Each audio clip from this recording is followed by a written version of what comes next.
5 ಮಕ್ಕಳಿಗೆ ತಂದೆ ಆದಂಥವರು. ಇಂಥ ಒಬ್ಬ ವ್ಯಕ್ತಿ ಏನಪ್ಪ ಅಂತಂದ್ರೆ ಇವತ್ತು ನಮ್ಮ ನಡಕ್ಕೆ ಇಲ್ಲ ಅನ್ನುವಂಥದ್ದು ನೋವು ಜೊತೆಗೆ ಇವರು ವಿಜಯಪುರ ಜಿಲ್ಲೆಯ ತಾಳಿಕೋಟೆ ಗ್ರಾಮದಲ್ಲಿ ಮುಕ್ತುಮ್ ಸಾಬ್ ಅವರ ಅಥವಾ ಅವರ ತಾಯಿ ಹೆಸರು ಮೆಹಬೂಬ್ ಜಾನ್.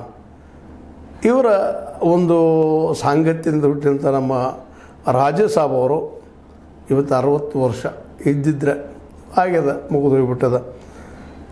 ಇವರ ಅಲ್ಲೇ ಸರ ಯಂಕಂಚಿ ರಾಜ್ ಸಾಬ್ ಮುಕ್ತುಮ್ ಸಾಬ್ ಯಂಕಂಚಿ ತಾಳಿಕೋಟೆಯವರು. ಹೀಗಾಗಿ ತಾಳಿಕೋಟೆ ನೋಡಿದ್ದು ಯಂಕಂಚಿ ಮರೆಯಾಗಿ ಹೋಗ್ಬಿಡ್ತು. ತಮ್ಮ ಊರನ್ನು, ತಮ್ಮ ಹಳ್ಳಿಯನ್ನು ತಾವು ನೆನಪಿಸಿಕೊಳ್ತಾ ತಮ್ಮ ಜೊತೆಗೆ ತಮ್ಮ ಹೆಸರಿನ ಜೊತೆಗೆ ತೆಗೆದುಕೊಂಡು ಹೋದ್ರಂತ. ಒಬ್ಬ ವ್ಯಕ್ತಿ ಬೆಳೆದ್ರೆ ಅವನ ಜೊತೆಗೆ ಅವನ ನಾಡು, ಅವನ ಗ್ರಾಮ, ಅವನ ಸಮಾಜ ಅಷ್ಟು ಎತ್ತರಕ್ಕೆ ಹೋಗ್ತದಂತೆ.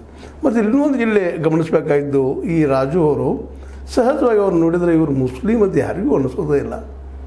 ಯಾಕೆಂದರೆ ಅವ್ರ ಭಾಷೆ ನಂಗೆ ಅದು ಉತ್ತರ ಕರ್ನಾಟಕದ ಭಾಷೆ.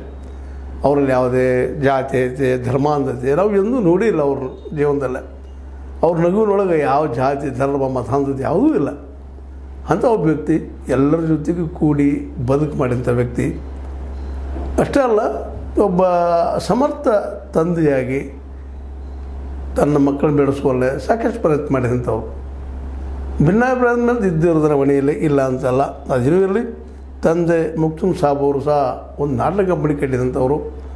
ಹೀಗಾಗಿ 4ನೇ ವರ್ಷದಲ್ಲೇ ಅವ್ರು ನಾಟಕ ಕಂಪನಿಗೆ ಕೆಲಸ ಮಾಡುವಂಥದ್ದು, ನಟನೆ ಮಾಡುವಂಥದ್ದು ಅವ್ರಿಗೆ ಅವಕಾಶ ಸಿಕ್ತು.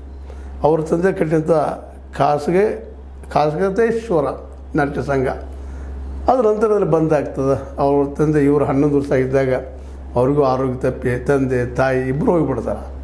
ಹೀಗಾಗಿ